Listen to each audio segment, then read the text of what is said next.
The bank manager's office felt too small, too warm as I watched my husband's face appear on the computer screen.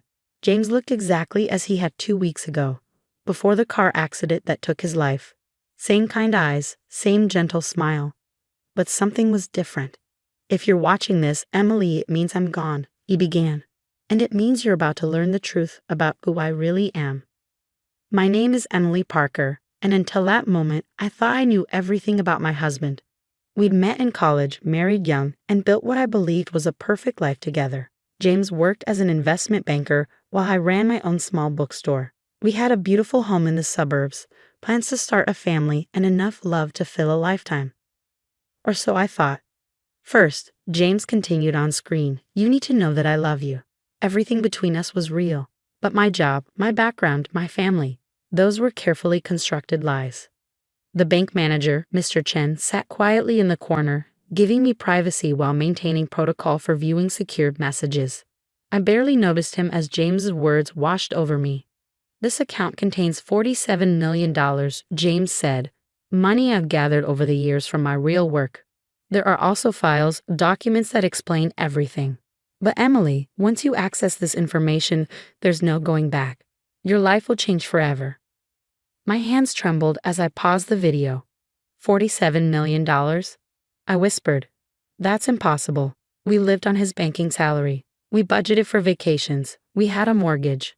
"Mrs. Parker," Mr. Chen spoke gently, "would you like to continue the video?" I nodded, though part of me wanted to run from that office and pretend this was all a bad dream.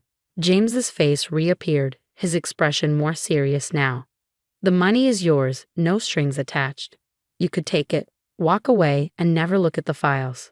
That might be safer. But I know you, Em. You'll want the truth, no matter how dangerous it might be." Dangerous? My James, who got nervous driving in heavy traffic? Who couldn't watch horror movies because they gave him nightmares? "If you choose to look at the files," he continued, "you'll find instructions on what to do next. But be careful who you trust, including people who claim to be my friends or colleagues, especially them." The video ended, leaving me with a choice I never thought I'd face.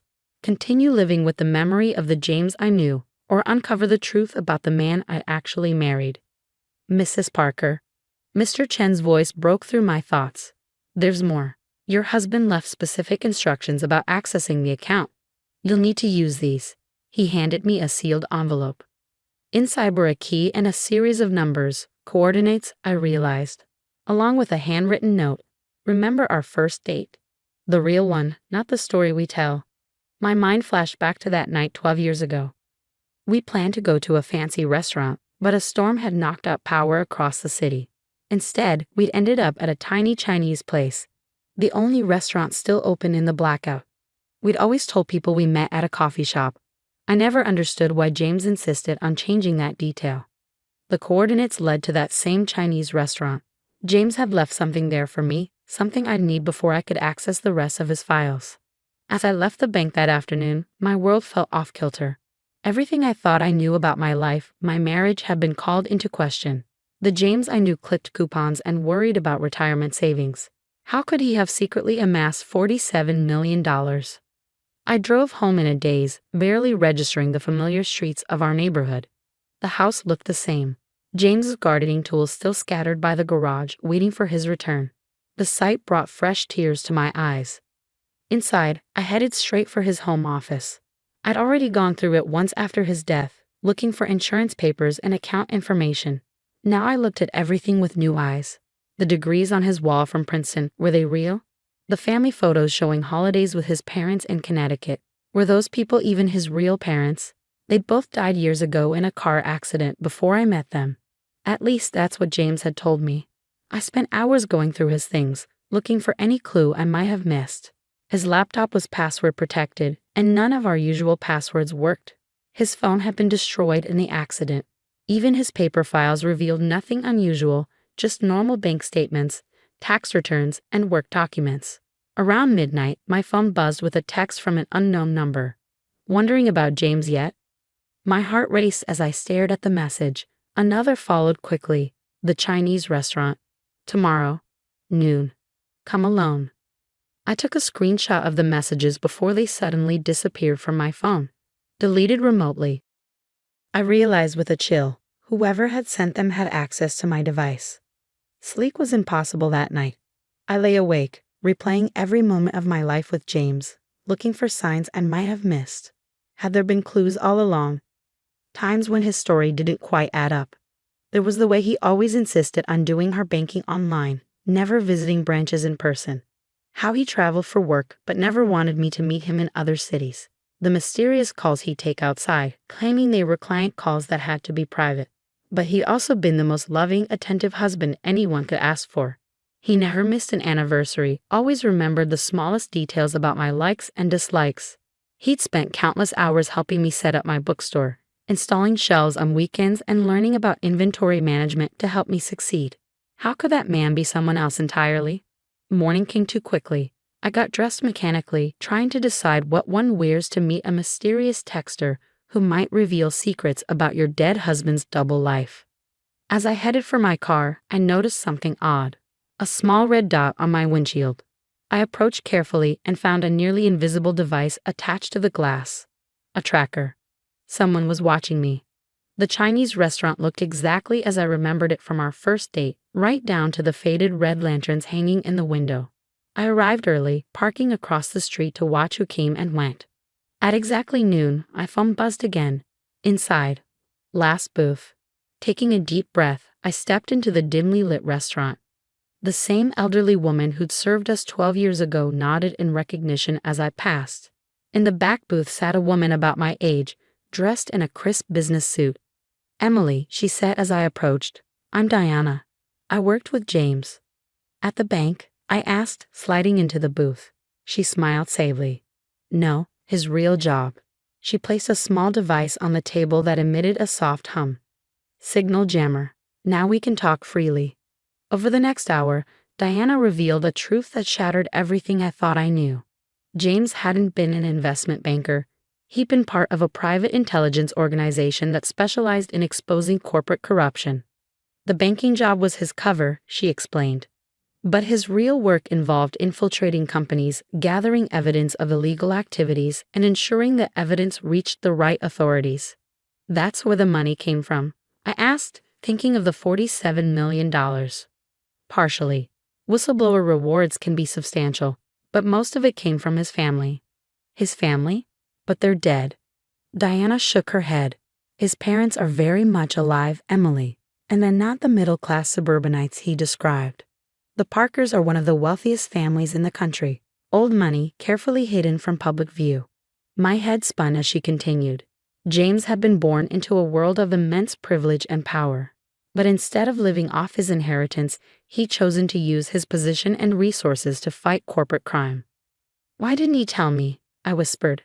"Protection," Diana replied. "The companies we investigate, they don't play nice. The less you knew, the safer you were." "Were?" I caught her use of past tense. "What do you mean, were?" Her expression turned grave. "James's accident wasn't an accident, Emily. He was getting close to exposing something big. Really big.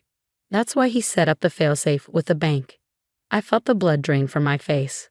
"Are you saying someone murdered my husband?" "Yes. And now they know you've accessed the account. Which means you're next on their list." As if on cue, 2 men in dark suits entered the restaurant. Diana tensed. "Back door. Now." We slipped out through the kitchen just as I heard the elderly owner protesting in Mandarin at the men's forceful entrance. Diana led me through a maze of alleyways to a waiting car. "The files James left you," she said as we sped away. "They contain evidence that could bring down some of the most powerful people in the country. That's why they killed him. That's why they're after you. But I haven't even seen the files yet." "Doesn't matter. They can't risk you having access to them." She handed me a burner phone and a passport. "You need to disappear for a while. There's a safe house." "No," I interrupted. "I'm not running. James died trying to expose these people. I want to know why." Deanna studied me for a moment before nodding. "He said you'd say that. That's why he left you this." She pulled out a small USB drive. "Everything you need to understand what he was working on. But once you look at it, there's no going back." I took the drive, thinking of James's warning in the video. He'd known this moment would come. Known I'd choose truth over safety. "What was he investigating?" I asked. A consortium of pharmaceutical companies, Diana explained. They've been deliberately suppressing cancer treatments to maintain profits from their current drugs. James found proof. Names, dates, emails ordering the destruction of research that could have saved millions of lives. The magnitude of it hit me like a physical blow. All those times James had seemed distracted or troubled, saying work was stressful. He'd been carrying this burden alone. The coordinates he left, Diana continued, they lead to more than just the restaurant. There are 5 locations, each containing pieces of evidence he scattered as insurance. But you'll need help gathering them. Why me? Why not leave everything with your organization? Because he didn't trust anyone completely. Except you, she smiled sadly. He called you his moral compass. Said you were the only person he knew who could never be bought or corrupted. I thought of my small bookstore, the simple life we built. Had that been part of why he loved me?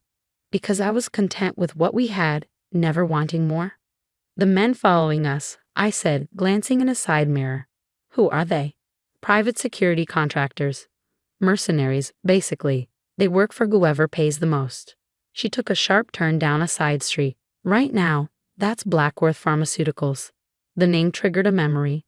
James had been reading about them just weeks before his death, saying something about their CEO making suspicious stock trades.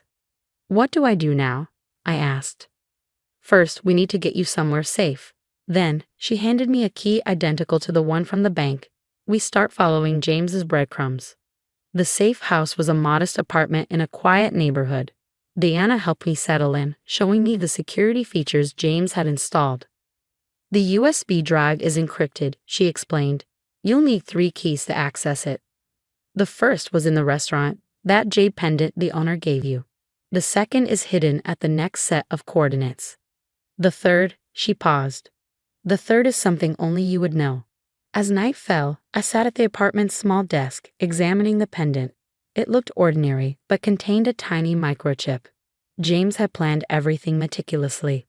My phone, the burner Diana provided, buzzed with an alert. Someone had broken into our house.